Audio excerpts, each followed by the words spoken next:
여러분, 추석이 다가오면 우리는 조상님들께 감사의 마음을 올리고 한 해 동안의 복과 운을 되돌아보게 되는데요. 특히 이번 추석 전 일주일은 풍수적으로도 전통적으로도 매우 중요한 시기라고 할 수 있습니다. 왜냐하면 이 시기는 곡식이 결실을 맺고 조상님께서 후손의 정성을 살펴복을 내려주시기 때문입니다. 따라서 이 기간 동안의 행동 하나하나가 금전운과 대운의 흐름을 좌우할 수 있는 관건이 되는 것이지요. 조상님들의 옛 말씀에는 복은 깨끗하고 정성스러운 곳에 머문다는 가르침이 있습니다. 단순히 집안을 청소하는 차원을 넘어 우리의 말과 행동, 심지어 생활 습관까지 복과 직결된다는 깊은 의미가 담겨 있습니다. 그래서 옛 어른들은 추석을 앞두고 반드시 피해야 할 금기사항들을 후손들에게 전해주셨습니다. 그것을 지키지 않으면 풍요가 사라지고 금전운이 달아나며 심지어 큰 불행을 불러올 수도 있다고 경계하셨던 것이지요. 오늘은 바로 이 추석 전 일주일 동안 절대 해서는 안 될 것들에 대해 말씀드리고자 합니다. 이 금기들은 단순한 미신이 아니라 조상님들의 삶 속에서 체득된 풍수적 지혜이자 부자가 되기 위해 꼭 지켜야 할 생활의 원칙입니다. 여러분께서도 이번 추석을 준비하시면서 이 금기들을 마음에 새기신다면 반드시 금전운이 머물고 대운의 징조가 나타나는 경험을 하시게 될 것입니다. 듣기 전 구독과 좋아요, 알림 설정은 큰 힘이 됩니다. 옛날부터 우리 조상님들은 추석은 한 해 동안 흘린 땀방울이 수확으로 인해 결실을 맺는 시기이며 감사드리고 앞으로의 복을 기원하는 의식의 자리라고 생각하셨지요. 그래서 이 시기를 앞두고는 말과 행동, 생활 습관까지도 조심하며 재물복을 지키고 불운을 막는 지혜를 전해주셨던 것입니다.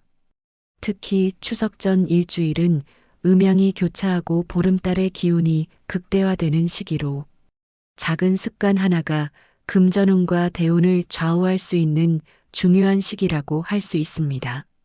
조상님들이 전해주신 금기들은 모두 이유 없는 미신이 아닙니다. 음식을 함부로 다루지 말라는 것은 풍요의 상징인 곡식을 아끼라는 가르침이고 싸움을 피하라는 것은 집안의 화목이 곧 재물운이라는 깨달음이지요. 이렇듯 금기사항은 단순한 두려움이 아니라 금전운을 지키기 위한 실천적 지혜이자 부자가 되는 길을 안내하는 것이었지요. 특히 금전운과 관련된 부분은 오늘날에도 그대로 적용할 수 있는 방법인데요. 그렇다면 실제로 추석 전 일주일 동안 우리가 반드시 피해야 할 행동들은 어떤 것들이 있을까요? 추석은 곡식이 무르익어 결실을 맺는 시기인데요. 풍수적으로 곡식은 단순한 음식이 아니라 재물과 풍요의 기운을 상징합니다. 그렇기에 추석 전 일주일 동안 가장 먼저 경계해야 할 것은 바로 허투루 먹는 습관입니다. 밥을 흘리거나 음식을 낭비하는 것은 곧 한 해 동안 쌓아온 풍요를 스스로 흩어버리는 행위로 여겨졌습니다. 조상님들은 밥알 하나에도 천지의 정성이 깃들어 있다고 말씀하셨지요. 이는 곡식을 소홀히 대하는 것이 곧 복을 잃는 행동이라는 가르침이었습니다. 특히 쌀밥은 풍요와 불을 상징하는 대표적인 음식입니다. 추석은 그 풍요가 가장 충만하게 드러나는 시기인데 이때 밥을 흘리거나 남기면 재물운이 줄어들고 집안의 금전운이 달아난다고 전해집니다. 따라서 이 시기에는 밥은 꼭 먹을 만큼만 지어 남기지 않는 것이 좋습니다. 음식은 절제와 감사의 마음으로 대해야만 복이 머무릅니다. 현대 사회에서는 풍족함 속에서 음식 낭비가 흔히 일어나지만 추석 전 일주일 동안은 조상님들의 가르침을 기억해야 합니다. 작은 밥알 하나를 소중히 여기는 마음이야말로 재물을 붙잡는 비결이며 복이 이어지는 길입니다. 추석을 앞두고 반드시 조심해야 할 또 하나의 금기는 신발을 잃어버리지 않는 것입니다. 풍수에서 신발은 단순한 소지품이 아니라 발복을 상징하는 특별한 의미를 가집니다.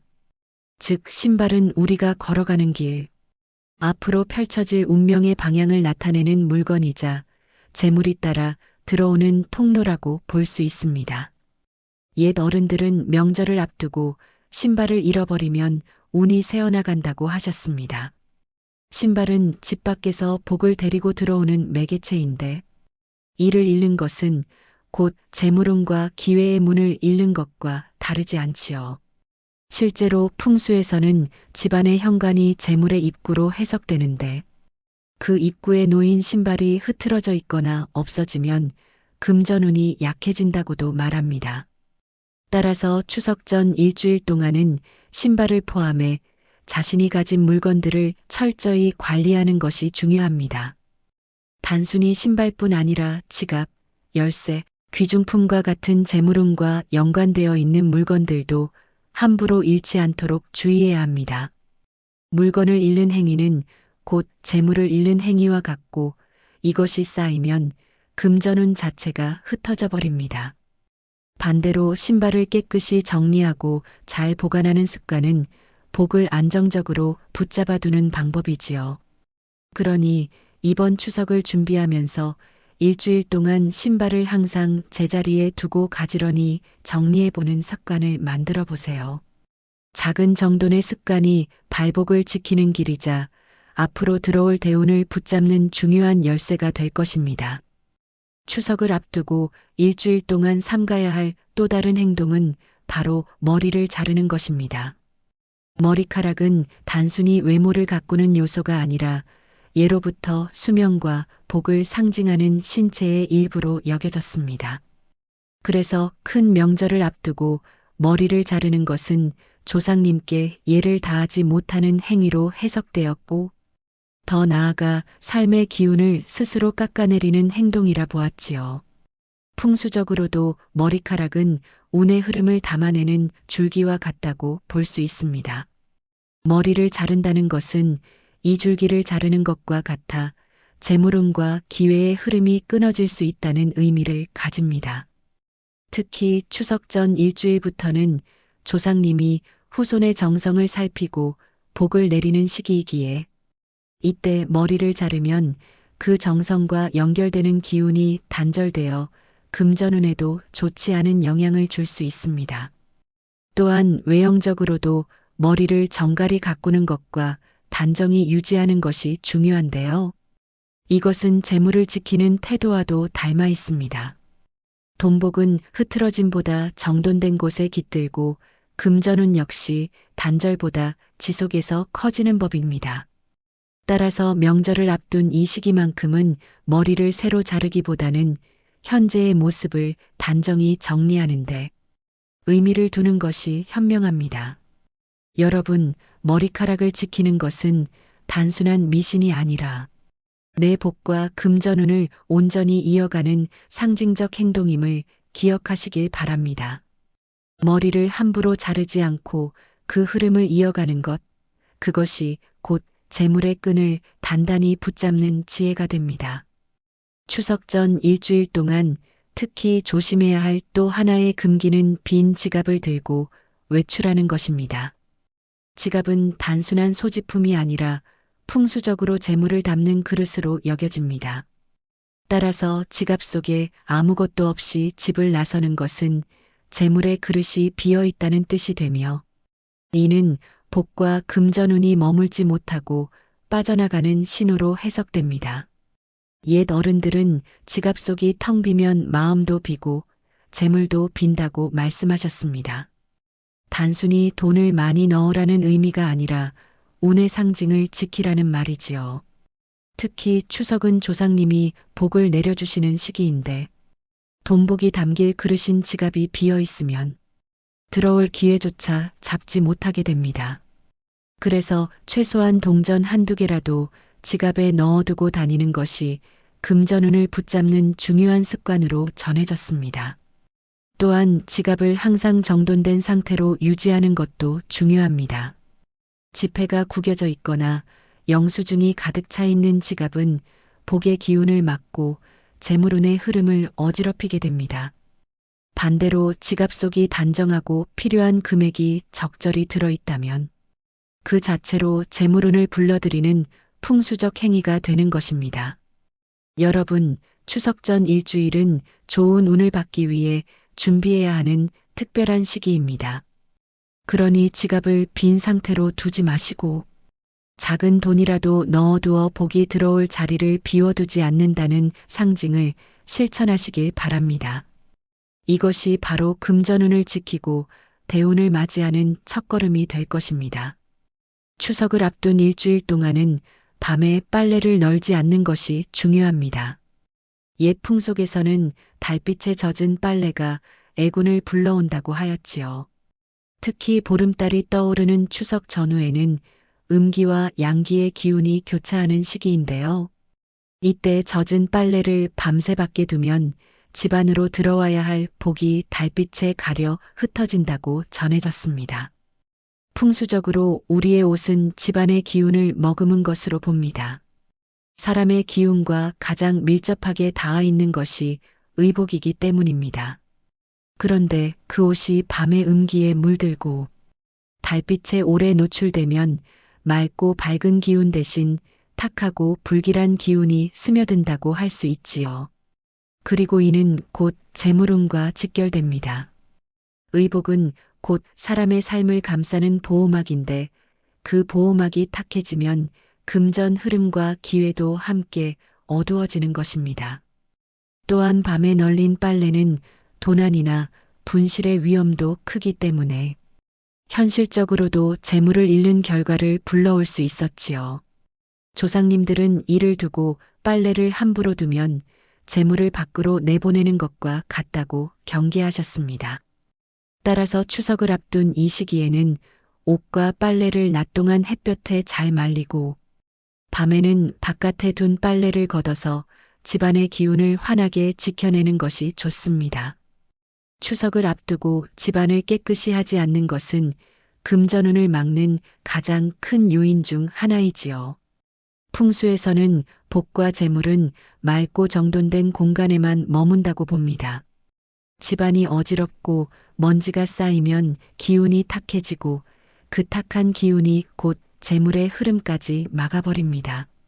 특히 추석은 보름달의 밝은 기운이 집 안으로 들어오는 시기이므로 이때 집을 깨끗이 해두면 좋은 운과 금전운이 더욱 강하게 자리 잡게 됩니다.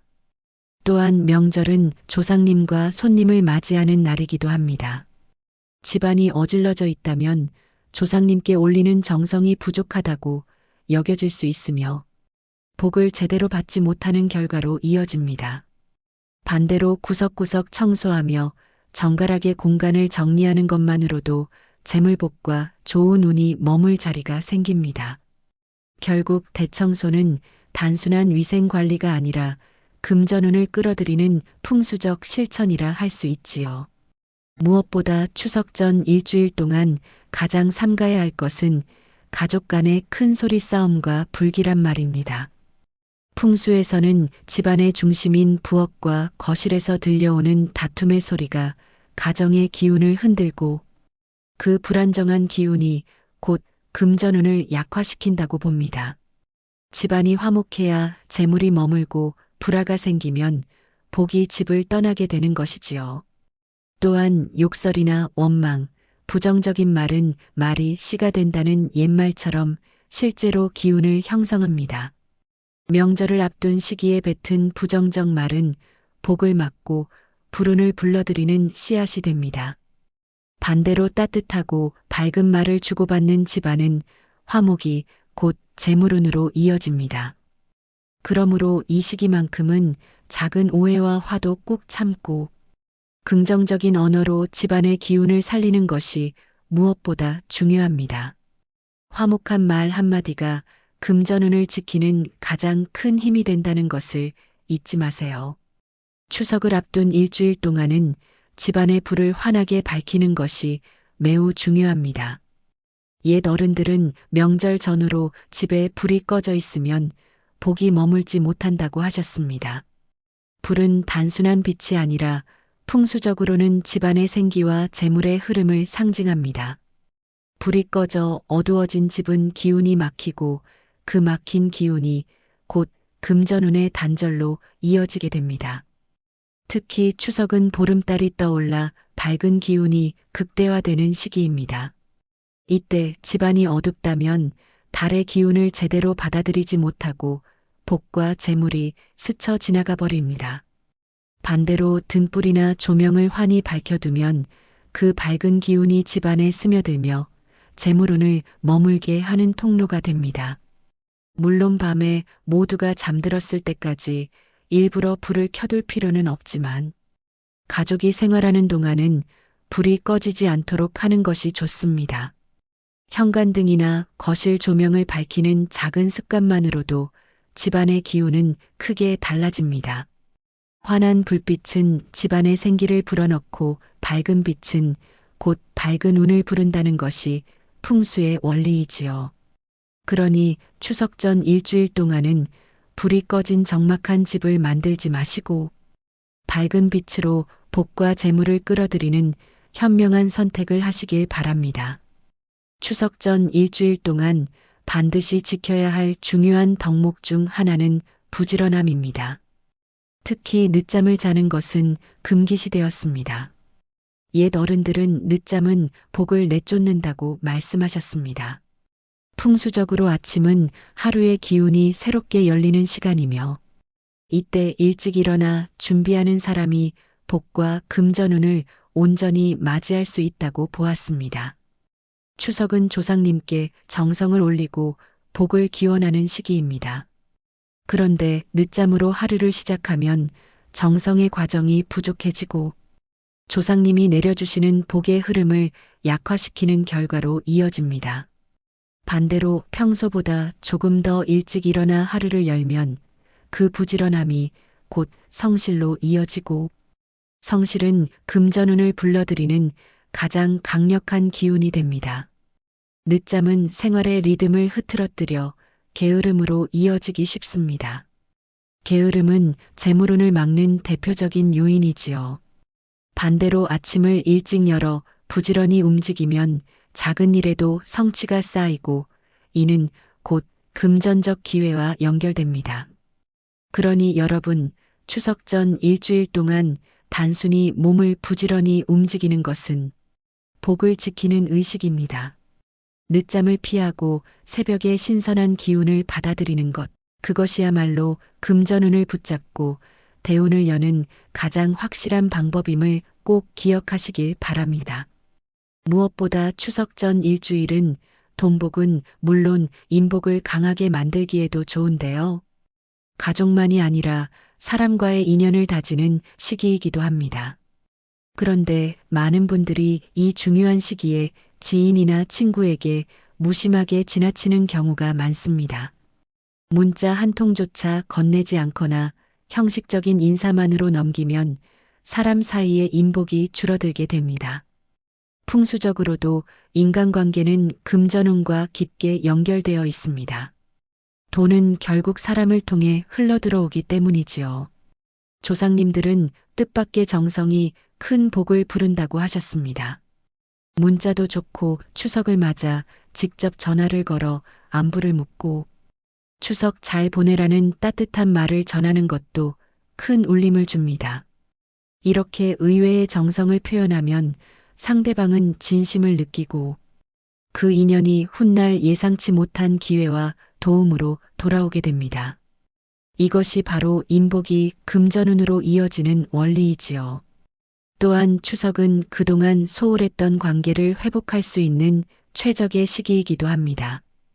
끊어진 인연을 다시 잇고 소중한 사람에게 작은 선물이나 따뜻한 말을 건네면 그 정성이 곧 나에게 재물운으로 되돌아옵니다. 결국 금전운은 단절된 관계에서 흘러나가는 것이 아니라 살아있는 인연을 통해 다시 불어오는 것입니다. 그러니 여러분, 이번 추석 전 일주일은 가까운 사람들에게 무심하지 마세요. 작은 전화 한 통, 진심 어린 말 한마디가 곧 복이 되어 돌아오고 그것이 바로 대운으로 연결됩니다. 결국 금전운은 사람을 통해 올 수 있다는 것을 기억해 주세요. 이렇게 추석 전 일주일 동안 금기사항을 지키면 집안과 마음의 기운이 맑아지고 그 변화가 곧 대운의 징조로 드러나게 됩니다. 먼저 가족 간 갈등이 줄어들고 마음이 한결 가벼워지며 금전운이 들어올 수 있는 바탕을 마련합니다. 또한 뜻밖의 연락이나 도움을 받는 경우가 생기는데요. 이것은 인복이 움직이며 재물운으로 연결되는 좋은 신호입니다.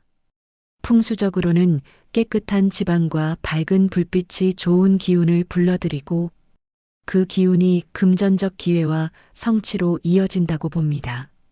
또 좋은 꿈을 꾸거나 마음이 안정되는 경험 역시 대운이 다가오는 징조로 해석할 수 있습니다. 결국 추석 일주일 동안의 금기를 지키는 작은 실천들이 모여 복과 재물이 들어오는 큰 흐름을 만들 수 있는 것이지요. 여러분, 이렇게 추석 전 일주일은 단순한 시간이 아니라 복과 금전운이 모여드는 소중한 시기입니다.